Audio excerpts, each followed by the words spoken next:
এই কাবাব রেডি। কাবাবটাকে এখন আমি স্টিকের মধ্যে দিব।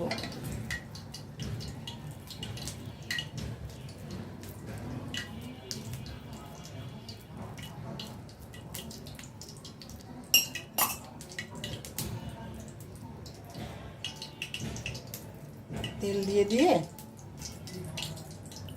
দিয়ে এইভাবে স্টিকের মধ্যে দিব। এটা হচ্ছে ললিপপ আর কি, হলো ললিপপ। একটা দিলাম,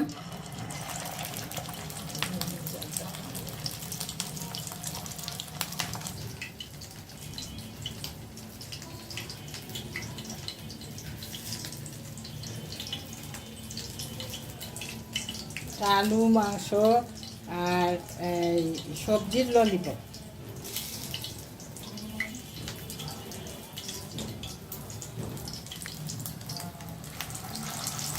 আমি যাই দেখাই এগুলো সবই আমার নিজস্ব রেসিপি, এগুলো কোনোখানকার ধার করা রেসিপি না, সব আমার নিজস্ব, নিজে বানায় আমি এগুলো দেখাই।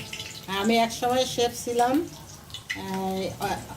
অ্যালাইভ বাংলাদেশে, সেখান থেকে শেফ উনি চলে গেছেন আমেরিকায়, তো ওখানে আমি রান্না শিখাতাম। আমার সবই নিজের উদ্ভাবন করা রান্না। আর আমি স্টারশিপে ফাইনাল রাউন্ডে গেছিলাম। হ্যাঁ, এটা আমার এখন এই ভেজিটেবল উইথ বিফ কিমা, এটা হচ্ছে ললিপপ। এটা এখন অলমোস্ট হয়ে গেছে, এই বেশি ভাজলাম না, অল্প কটা ভাজলাম, আর বাকিগুলো ডিপে রেখে দিলাম, আবার গেস্ট আসলে তখন আর কি ভেজে দেওয়ার জন্য। এই যে এখানে রাখছি, এই যে দেখেন, এটা কমপ্লিট আমার রেসিপি। রেসিপি তো দেওয়াই আছে, আপনারা দেখবেন, ওইভাবে বানাবেন। ঠিক আছে, আল্লাহ হাফেজ, বাই বাই।